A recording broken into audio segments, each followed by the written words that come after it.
Hey guys, welcome back to this channel learners Divyanka Sinha. आज हम करने जा रहे हैं क्लास 9th का सेकंड चैप्टर, जो कि है बुक साइंस का एनसीईआरटी बुक का is matter around us pure का 6th पार्ट। अगर आपने इससे पहले के पार्ट्स नहीं देखे हैं तो आप मेरे चैनल पर विज़िट करके देख सकते हैं और मेरे चैनल को सब्सक्राइब कर दीजिए और बेल आइकन को प्रेस कर दीजिए ताकि आपको मेरे सारे न्यू नोटिफिकेशंस मिल जाए। इस वीडियो को लाइक कीजिएगा अगर आपको अच्छी लगे तो, और शेयर कीजिएगा अपने दोस्तों के बीच। तो चलिए स्टार्ट करते हैं आज का वीडियो लेक्चर। सो 2.5.1 एलिमेंट्स। तो हमने इससे पहले देखा था कि जो केमिकल कंपोजिशन के जो सब्सटेंसेस होते हैं ना, हम उसको दो टाइप्स में क्लासीफाई करते हैं, एलिमेंट्स और कंपाउंड। तो अब हम उसके बारे में और गहराई से पढ़ेंगे कि एलिमेंट्स क्या होते हैं और कंपाउंड्स क्या होते हैं। Robert Boyle was the first scientist to use the term element in 1661. So जो रॉबर्ट बॉयले था उसने इसको सबसे पहले डिस्क्राइब किया था 1661 में। So it is very important. Antoine Laurent Lavoisier, a French chemist, was the first to establish an experimentally useful definition of an element. तो ये जो साइंटिस्ट है एंटोइन लॉरेंट लावोसियर, ये जो फ्रेंच केमिस्ट थे, इन्होंने सबसे पहली बार इस्टेब्लिश किया था, इस एक्सपेरिमेंटली यूज़फुल डेफिनेशन दी थी एलिमेंट्स की।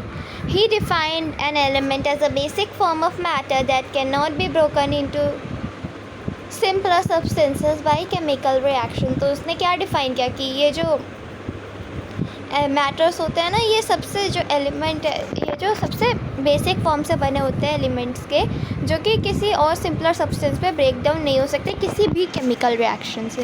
Means these are the smallest units. Elements can be normally divided into metals, non metals and metalloids. तो हम इसको तीन टाइप्स में डिवाइड करते हैं हमेशा ही, मेटल्स में, नॉन मेटल्स में और मेटालॉइड्स में, ठीक है।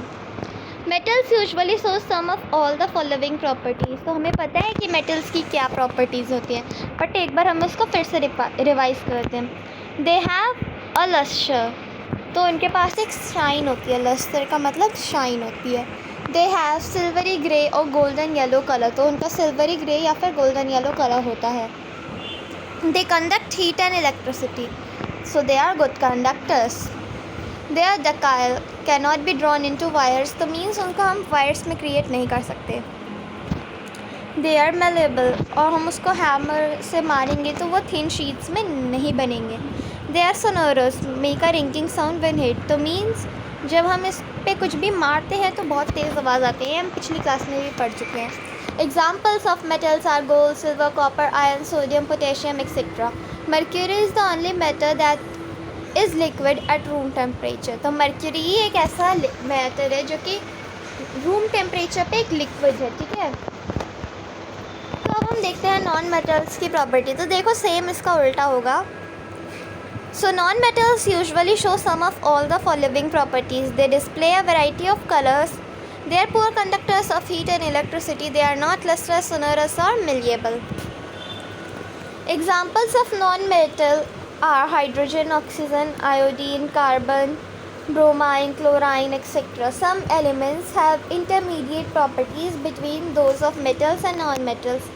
They are called metalloids. Examples are boron, silicon and germanium, etc. तो आप इनके प्रॉपर्टीज़ देखिएगा, आपको दोनों सेम ही लगेंगे, मतलब दोनों का मिक्सचर अप करेंगे ना, कुछ प्रॉपर्टीज़ मेटल की, कुछ प्रॉपर्टीज़ नॉन मेटल की, तो हम मेटालॉइड्स बना देंगे। The number of elements known at present are more than 192 elements are naturally occurring and the rest are man-made. तो जितने भी एलिमेंट्स हमें पता है ना अभी प्रेजेंट में, वो 100 है मान के चलो, और उसमें से 92 एलिमेंट्स जो है ना वो नेचुरल है, और बाकी के जो बच गए ना 8 एलिमेंट्स वो सब मैन मेड है। Majority of elements are solids, तो जितने भी मेजॉरिटी है ना एलिमेंट्स की वो सब सॉलिड्स हैं। 11 elements are in gaseous state at room temperature. तो 11 एलिमेंट्स ऐसे भी हैं जो गैशियस स्टेट में है रूम टेम्परेचर पे।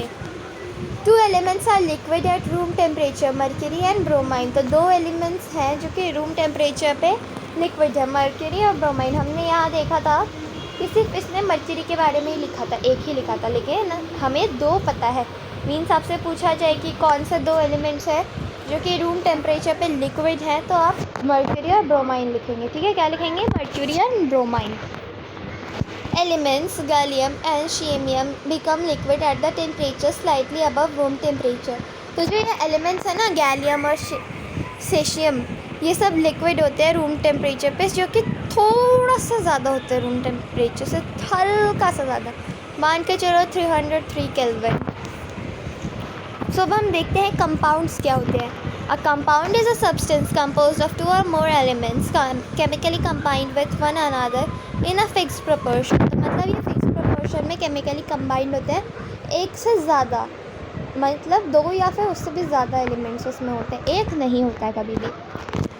What do we get when 2 or more elements are combined? तो हमें क्या मिलता है जब 2 से ज़्यादा एलिमेंट्स कंबाइंड होते हैं, या फिर सिर्फ 2 ही कंबाइंड होते हैं? तो हम इसके लिए एक एक्टिविटी करेंगे। Divide the class into 2 groups. तो हमें क्लास को 2 ग्रुप्स में डिवाइड करना है। Give 5 gram of iron filing and 3 gram of sulphur powder in china dish to both groups. तो आपको उसमें आयरन फिलिंग्स देनी है 5 ग्राम और 3 ग्राम सल्फर पाउडर देना है एक चाइना डिश पे। आपने देखा है ना चाइना डिश कैसी होती है? नहीं देखा है तो आप मेरे पिछले वीडियोस में देख सकते हैं। आप इसके ऊपर भी देख सकते हैं, पीछे भी पिक्चर्स दी गई हैं। तो आप उनको चाइना डिश में दोनों ग्रुप को दे दीजिए। तो ग्रुप 1 को हमें क्या करना है हम देखते हैं। Mix and crush iron filings and sulphur powder. तो हमें उसे मिक्स करना है और क्रश करना है ग्रुप 1 के लिए। ग्रुप 2 में mix and crush iron filings and sulphur powder, heat this mixture strongly till red hot, remove the flame and let the mixture cool. तो अब हमें इसको हीट भी करना है। तो चलिए देखते हैं आप क्या मिलेगा हमें ग्रुप 1 एंड 2 में। Check for magnetism in the material obtain. तो हमें उसमें मैग्नेटिज्म चेक करना होगा। हम एक कंपास नीडल रख के मैग्नेटिज्म चेक कर सकते हैं। Bring a magnet near the material and check out if the material is attracted towards the magnet. तो मीन्स हमें मैग्नेट लाना है और चेक करना है कि क्या जो ये मटेरियल है वो अट्रैक्ट हो रही है कि नहीं। Compare the texture and colour of the material obtained by the group. तो हमें उसका कंपेयर करना है टेक्सचर और कलर को, जो कि मटेरियल ऑब्टेन्ड हुआ है उन दोनों ग्रुप्स के द्वारा। Add carbon disulphide to 1 part of the material obtained. तो हमें कार्बन डाइलूसफाइड उसमें डालना है जो मटेरियल ऑब्टेन हुआ है। स्टीर वेल एंड फिल्टर, एक ही तरफ डालना है। स्टीर वेल उसे अच्छे से मिलाना है और फिल्टर करना है। ऐड डाइल्यूट सल्फ्यूरिक एसिड और dilute hydrochloric acid to other parts of the material obtain. तो हमें उसमें दोनों एसिड्स डालने हैं और ये हमारे टीचर के सुपरविजन में होना चाहिए। तो मीन सब आप कहोगे कि कोरोना चल रहा है, स्कूल में तो टीचर्स हमें दिखा नहीं सकते हैं। तो आप क्या करोगे, डायरेक्टली इसका वीडियो चेक करो। यूट्यूब पे आप सर्च मारोगे तो आपको डायरेक्टली इसका वीडियो मिलेगा। Perform all the above steps with both the elements. तो आपको बोथ द एलिमेंट्स के साथ इसका अबव का स्टेप करना है, ठीक है, सेपरेटली। अब जब आप इस एक्टिविटी को करोगे तभी तो बच्चों आप इसका आंसर दे पाओगे, कि बिना एक्टिविटी किए ही दे दोगे नहीं ना। तो जब आप एक्टिविटी करो तो मुझे इसका आंसर कमेंट बॉक्स में देना। मीन्स आपको एक्टिविटी करनी नहीं है, आपको बस एक्टिविटी देखनी है होते हुए यूट्यूब पे। The gas obtained by group 1 is hydrogen. It is colourless, odorless and combustile. It is not advised to do the combustion test for hydrogen in the class, ठीक है। The gas obtained by the group 2 is hydrogen sulfide. It is colorless gas with the smell of rotten eggs. तो इसमें smell आएगी rotten eggs की जैसे। You must have observed that the products obtained by both the groups show different properties. तो आपने देखा दोनों groups के प्रोडक्ट्स हैं वो डिफरेंट प्रॉपर्टीज़ दिखाते हैं। Though the starting material were the same, लेकिन उनका स्टार्टिंग मटेरियल सेम था। Group 1 has carried out the activity involving in physical change, whereas in case of group 2 a chemical change has taken place. The material obtained by group 1 is a mixture of 2 substances. The substances given are the elements iron and sulfur. The properties of mixture are the same as that of its consequences. इनकी properties भी same थी। The material obtained by group 2 is compound. जो material group 2 के द्वारा obtain किया गया है वो एक compound है, और ग्रुप 1 के द्वारा जो किया गया था वो एक मिक्सचर है 2 सब्सटेंसेस का। तो हम देखेंगे कि इनके बीच में क्या डिफरेंस है। तो मैं आपको अभी थोड़ी देर बाद बताती हूँ इन 2 पॉइंट्स को कंप्लीट करने के बाद। On heating the 2 elements strongly we get a compound which has totally different properties compare to combining elements. तो जब हम इन दोनों को हीट करते हैं स्ट्रांगली, तो ये जो कंपाउंड्स हैं एक दूसरे से पूरी तरीके से अलग हो जाते हैं। The composition of compound is the same through out, लेकिन जो कंपोजिशन है कंपाउंड का वो पूरी तरीके से सेम है। We can also observe that the texture and the colour of the compound are the same throughout. हम ये भी देखते हैं कि जो टेक्सचर और कलर है कंपाउंड का वो भी पूरी तरीके से सेम है। Thus we can summarize the physical and chemical nature of matter in the following graphical organization। तो अब हम इसके फिज़िकल और केमिकल प्रॉपर्टीज़ को डिफ्रेंशिएट करेंगे। तो इससे पहले हम कहते हैं कि कंपाउंड और मिक्सचर्स क्या होते हैं।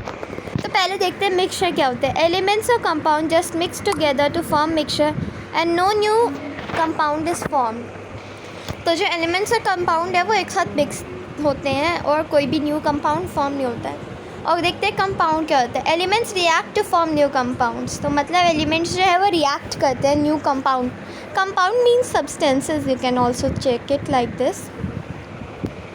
अ mixture has a variable composition. तो एक मिक्सचर के पास वेरिएबल कंपोजिशन होता है, अलग अलग वेरिएशंस के साथ भी हो सकते हैं। The composition of each new substance is always fix. तो इनका फिक्स होता है। A mixture shows the property of constant substances. तो एक मिक्सचर जो है वो प्रॉपर्टीज़ दिखाता है कॉन्स्टेंट सब्सटेंसेस के। The new substance has totally different properties. तो जो दूसरा न्यू सब्सटेंस है उसके पूरी ये अलग प्रॉपर्टीज़ होती हैं। The constant can be separated Fairlie easily by physical method. तो जो एलिमेंट्स के कंपाउंड होते हैं वो फिज़िकल मेथड से सेपरेट हो सकते हैं easily. The constituents cannot be separated only by can be separated only by chemical और electrochemical reactions। तो हम इन्हें इन्हीं दो रिएक्शंस के कारण सेपरेट कर सकते हैं। तो चलिए अब हम देखते हैं मैटर में प्योर सब्सटेंसेस और मिक्सचर्स के डिफरेंस। सॉलिड, लिक्विड और गैस। तो पहले हम कंपाउंड प्योर सब्सटेंसेस में देखेंगे तो एलिमेंट्स और कंपाउंड। मिक्सचर्स में देखेंगे तो homogeneous and heterogeneous. Elements cannot be broken down to simpler substances, for example copper, oxygen, iron, hydrogen and mercury etc. तो हम इसको simpler substances में broke down नहीं कर सकते हैं। Compounds have fixed composition, can be broken down into elements by chemical or electrochemical reaction, for example water, methane, sugar, salt etc. तो इसको हम broke कर सकते हैं electrochemical या फिर chemical reaction के द्वारा, बट इनकी जो होती है fixed shape होती है। अब हम मिक्सचर्स के देखते हैं। हैड नो कंपोजिशन, इनके पास कोई कंपोजिशन नहीं होता। होमोजेनियस एंड हेटेरोजेनियस मिक्सचर्स होते हैं, हमने देखा था। Homogeneous mixtures have uniform composition, for example sugar and water, salt and water, sulphur and carbon disulphide water and alcohol etcetera. Heterogeneous mixtures have non uniform composition, for example sand and salt, sugar and salt, water and oil etcetera. Same compound नहीं होता। तो अब हम इसके आगे का discuss नहीं करेंगे, ये आप सबका होमवर्क है। मैंने आपको इतने अच्छे से ये पूरा चैप्टर कवर किया है 6 पार्ट्स में, तो मुझे पूरी तरीके से विश्वास है कि आप इसके क्वेश्चन आंसर्स ईजिली कर लेंगे। फिर भी अगर आपको किसी भी क्वेश्चन में थोड़ा सा भी डाउट हो तो आप मेरे चैनल पे नीचे कमेंट करके मुझे ज़रूर बताएं। तो मिलती हूँ मैं आपको अपने नेक्स्ट वीडियो में। तब तक के लिए take care and bye bye.